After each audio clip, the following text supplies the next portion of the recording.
Hey YouTube, Kira Qualia here, bringing you all an update to my Cardfight Vanguard Overdress Aurora Battle Princess deck profile for post A Brush with the Legends.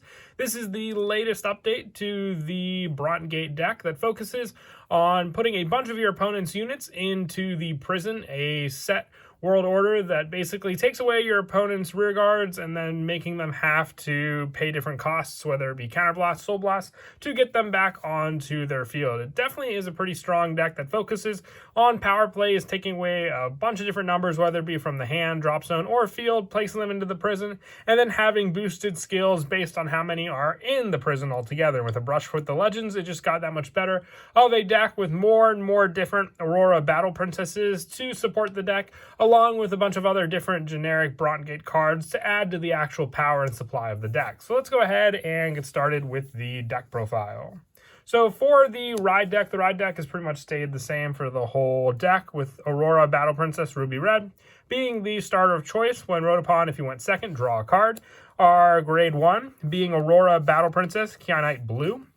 With this card, when this unit is placed on Vanguard, search your deck for up to one prison card, reveal it, put it into your hand, and shuffle your deck. So this searches out the main go-to card needed for the deck, which is the Galaxy Central Prison, Galactolus.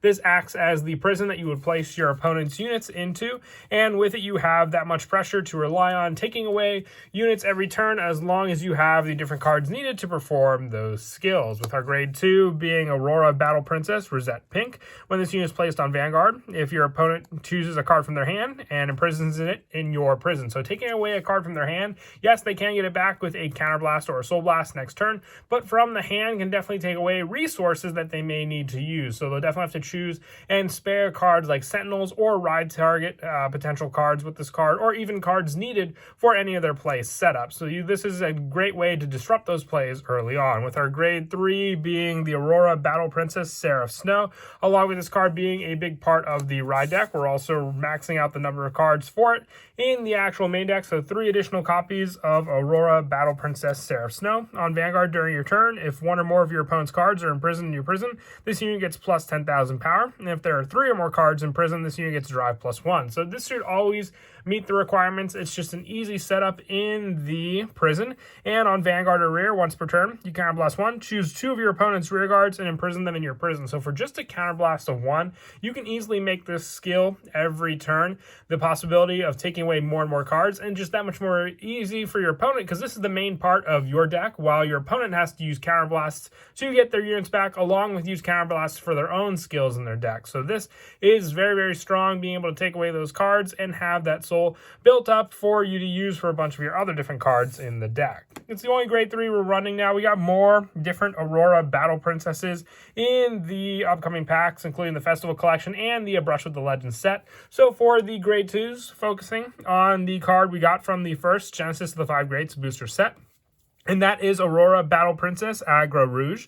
On rear guard and guard circle, if 2 or more of your opponent's cards are imprisoned in your prison, this unit gets plus 5,000 shield, and actually it's power, and then shield plus 10,000. This adds to the defensive and offensive capabilities of this card, but the best part of this card is its skill. When this unit is placed on rear, you soul blast 1, choose one of your opponent's front row rear guards, and imprison it in your prison. So you can use Seraph Snow to take care of a good amount of the back row and front row, but then combined with Aggro Rouge, that's 3 units in total that you'll be placing into the prison, meeting the requirements for Seraph Snow, giving you the drive plus 1, along with the 10,000 power that card provides. And also, we're having met the requirements for the first part of Aggro Rouge altogether. It's a definite 4 of. The next 4 of in the deck is the newest card from the Brush with the Legends booster set, being Aurora Battle Princess Perlo Turquoise. On the rear guard during your turn, if 2 or more of your opponent's cards are imprisoned in your prison, this unit gets plus 5,000 power. And in the front row, when your opponent's card is imprisoned in your prison, place on rear guard, that unit gets minus 5,000 till end of turn. So that can take away weakening your opponent's units for the fact that when they call them back out, if it's a grade 2 with 10k power, only having 5k means alone that card can't really hit. You'd have to rely on other skills or other cards to boost. And if the card you're calling out to boost from the prison, it'll also get minus 5,000 power. So potentially not being able to hit your opponent's Vanguard and having to settle to hitting a rear guard, or worse, having to rely on either the Persona Ride for the additional power plus or a trigger unit to at least hit one of your opponent's units on the field. with the last of the grade 2 spot just being one of the Aurora Battle Princess Spark Limon. On rare, when this unit hits, you choose up to 2 units from your opponent's drop zone and imprison them in your prison. So I'm going to run one of this card. It's more of a technical situation. The drop zone definitely does help. You can have the possibility of giving your opponent those units back onto the field after they free them from the prison. But with this one-of card, if your opponent doesn't really call that many rear guards, you can rely on it to at least give more pressure to your opponent for numbers to set up in your prison to use with a bunch of different other cards. And even if they do call them out, you have other ways to weaken them on the field. And that is it for the grade 2s. Moving on to the grade 1s. Still running 4 of the Hyperspeed Robo Shovel Stud. It's just a once per turn on rear guard. Counterblast 1, Soul Blast 1. Choose one of your opponent's rear guards, imprison it in your prison. Then if 3 or more cards are imprisoned in your opponent's prison, you draw a card. It's a once per turn, so this card just has to remain on the field to use it.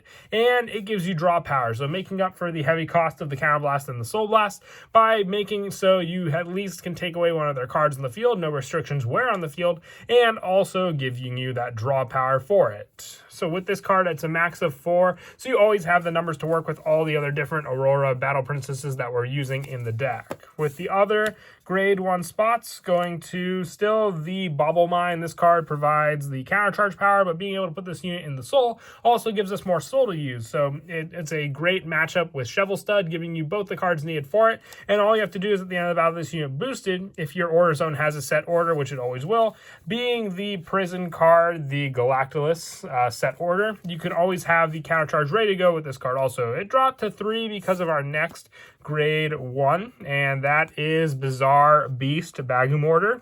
On rear, if 1 or less of your opponent's rear guards are imprisoned in your prison, rest this unit, choose a card from your opponent's drop zone, and imprison it in your prison. So just like Limon, this card makes use of the drop zone for cards to place. It does take away a potential boost for your cards, but having this card set up more and more cards earlier in the game is what this card relies on, because you have to have at least 1 or less in your prison. So even if you set up Aurora, Seraph Snow, or anything like that, you won't be able to hit those numbers with this card, and then you can use it for the boost. It's here to provide so you just have those early game numbers of imprisoning cards your opponent may already have set up in their drop zone. And then lastly, for the grade 1s in the deck, just 4 of the Violate Dragon. It's the Sentinel choice, just for having the option of the 2 resources in hand when you guard with the 1. If it's the only other card in your hand, being the 1 other Violate Dragon, you can stop your opponent's attack. And if they were attacking with a Vanguard and they get an over trigger, giving the 100 million to rear guard, you have that final over trigger to block against your opponent. Or if they're using Dragveda and they restand their Vanguard and give all the power to the 100 million, another card to block against that card, depending on the situation you go for. And that's it for the grade 1s. Moving on now to the orders. For our set order, we're running 1 of the Galaxy Central Prison Galactolus. You rest 1 of your units to play this card, and when this card's put into the order zone, you soul charge 3. And from the order zone, when your opponent may call a rear guard from their prison, they have to perform the following. It's a Soul Blast for 1. If they do, they choose 1 of the imprisoned cards and call it to rear. And if they counter blast, they can choose 2 cards from their prison and call it to rear. So it takes away from their resources. Taking away from your opponent's soul and counter blast means they won't be able to use their skills as often. So this setup is the go-to card. You only need to run the 1 though, because your grade 1 searches it, so you can get to this card before you take any damage. You just want to make sure you don't draw into it, obviously, because otherwise you're not making full use of the grade 1. But always a card you can put back into the deck after you draw, and then the only risk will be if you draw it beforehand. And then the last orders we run in the deck are 3 of the new Moment of Capture Aurora Battle Princess 24-hour coverage. You play it with the Soul Blast of 1. If your opponent's hand has 4 more cards, they choose a card from their hand, imprison it in your prison. Then if 3 or more of your opponent's cards are imprisoned in your prison, choose 1 of your units and it gets plus 5,000. So this is kind of like our go-to ride deck target, being Rosette Pink, taking away cards from our opponent's hand if it's 4 or more. Reducing those numbers is quite scary, so I run 3 of this card, so you always have that number option available to go for the pressure against your opponent. And with this card, it's just a 1 of per turn for the set order, but that take away from that card going into the prison, like I said, less hands to guard with for your opponent, or at least cards that they have to invest in later on in the game. And that's it for the orders. For the trigger lineup for pressure, we're going with 7 critical, with Seraph Snow having triple drive. Alone, this card can definitely hit some pretty big critical numbers, and then if the opponent blocked the Vanguard attack, giving and splitting those numbers up to the individual rear guards just means more and more pressure to attack with our next option for more of the pressure for the units attacking being the new front trigger, Cardinal, Draco, and Pyro. If your opponent's Vanguard is grade 3 or greater, this unit gets plus 5,000 shield. So extra guard against your opponent. Also, being able to guard the Vanguard for a total of 33,000 alone with just 1 card is a great plus compared to the old front triggers we were running. And lastly, for the heal being the Aurora Battle Princess True's Green, just the most fitting heal in the deck being an Aurora Battle Princess herself. And lastly, the 1 over trigger being Elder Breath, being able to double all the power and critical of your front row units makes it that much more scary of an attack pressure against your opponent when you do reveal this. Having the critical before this card makes it that much more of a double pressure, hitting for 4 damage potentially if you do get the critical. But if it's a front trigger, that much more scary, doubling the front row power from then also. But that is it for the deck profile. I hope you all enjoyed the video. We're definitely nearing the end of the deck profiles for the Brush with the Legends booster set. Like I said, we think we had like 12 in total, and there might just be 1 or 2 left to update until we've done all of them from the booster set. And then we'll have new support right around the corner with the Lyrical Monasterio cards and also a bunch of other, hopefully, new promo support until we get set 3, which is later on this year. And as always, until next time, please don't forget to leave a like and subscribe, and Kira Qualia out.